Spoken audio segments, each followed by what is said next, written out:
السلام علیکم۔ قاضی اکرام بشیر آفیشیل میں خوش آمدید۔ تمام احباب کا شکر گزار ہوں کہ وہ اپنے قیمتی وقت میں سے چند لمحات انہوں نے نکالے ہیں میری معروضات کو سننے کے لیے۔ اور اس چینل کا جو آج کا موضوع ہے وہ ماہ فروری میں پیش آنے والے بعض اہم واقعات ہیں۔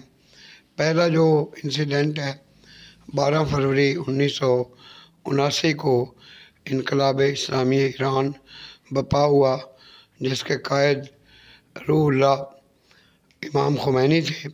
آیت اللہ روح اللہ امام خمینی جو بہت بڑے مذہبی رہنما تھے، مذہبی اور سیاسی اور سماجی رہنما تھے ایران کے، جنہوں نے ایک عظیم انقلاب برپا کیا اور ایران میں جو 2500 سال سے شاہی نظام چل رہا تھا اس کا خاتمہ کیا۔ ایران کی حکومت جو تھی وہ جن لائنوں پہ چل رہی تھی، تو انقلاب کے بعد اس میں بہت سی مثبت تبدیلیاں آئیں۔ ایرانی معاشرے میں مذہب، سماج اور معاشرت کے سلسلے میں بہت انقلابی اقدامات اٹھائے گئے اور جمہوری نظام جو ہے اس کو قائم کیا گیا۔ اور جو انقلاب کے بعد کا ایران ہے وہ اسلامی جمہوریہ ایران ہے، جو کہ پاکستان اور ایران دو برادر ہمسایہ ممالک ہیں۔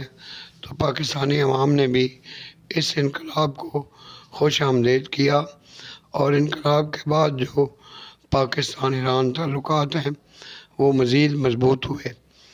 اس انقلاب میں ہمارے جو شاعر مشرق ہیں علامہ اقبال، ان کے افکار سے بھی رہنمائی حاصل کی گئی، اور جو ایران کے جو نوجوانوں کے رہنما تھے ڈاکٹر علی شریعتی، انہوں نے نوجوانوں کو یہ آگاہ کیا کہ علامہ اقبال کا جو پیغام ہے اس کے مطابق ہم ایران میں اسلامی انقلاب برپا کریں گے، اور ایرانی نوجوان بھی اس انقلاب میں پیش تھے۔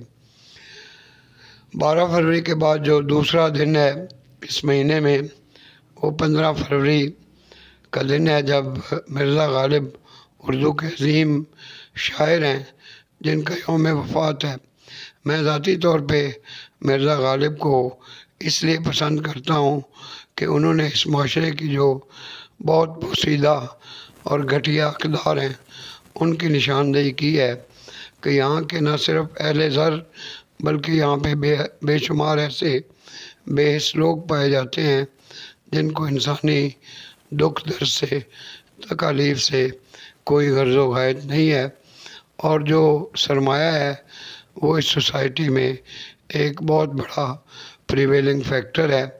تو مرزا غالب جو ہیں وہ انسان کی نفسیات سے بھی آگاہ ہیں، اور ان کی شاعری آج بھی ایک زندہ شاعری ہے۔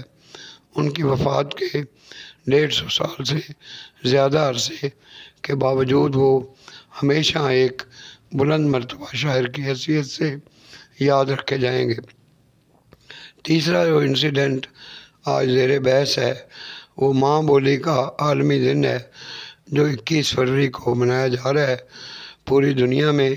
تو جہاں تک ماں بولی کی اہمیت ہے اس کو ہم نے بری طرح سے نظر انداز کر رکھا ہے، اور جو پنجاب 12 کروڑ سے زائد عوام کا ایک صوبہ ہے، وہاں پہ بھی لوگ جو ہیں وہ پنجابی زبان سے محبت کرنے کے بجائے انگریزی، اردو اور بعض دیگر زبانوں کو انہوں نے اپنایا ہوا ہے۔ تو ضروری ہے کہ ہم اپنی ماں بولی کے فروغ کے لیے اقدامات کریں۔ ہمارے عظیم صوفی شاعر بابا بلے شاہ، وارث شاہ، سلطان باؤ، میاں محمد بخش اور خواجہ غلام فرید اور بابا فرید جو ہیں، انہوں نے پنجابی زبان میں جو شاعری کی ہے وہ زبردست شاعری ہے۔ تو ہمیں پنجابی کے فروغ کی طرف بھی توجہ دینی چاہیے، اور پنجابی کو نہ صرف بولنا، لکھنا، پڑھنا اور فروغ دینا چاہیے۔ اور جتنے بھی ہمارے احباب نئے آنے والے ہیں وہ ہمارے اس چینل قاضی اکرام بشیر آفیشیل یوٹیوب چینل کو سبسکرائب کریں اور بیل آئیکن کو پش کریں۔ آپ کا بے حد شکریہ۔ پاکستان زندہ باد۔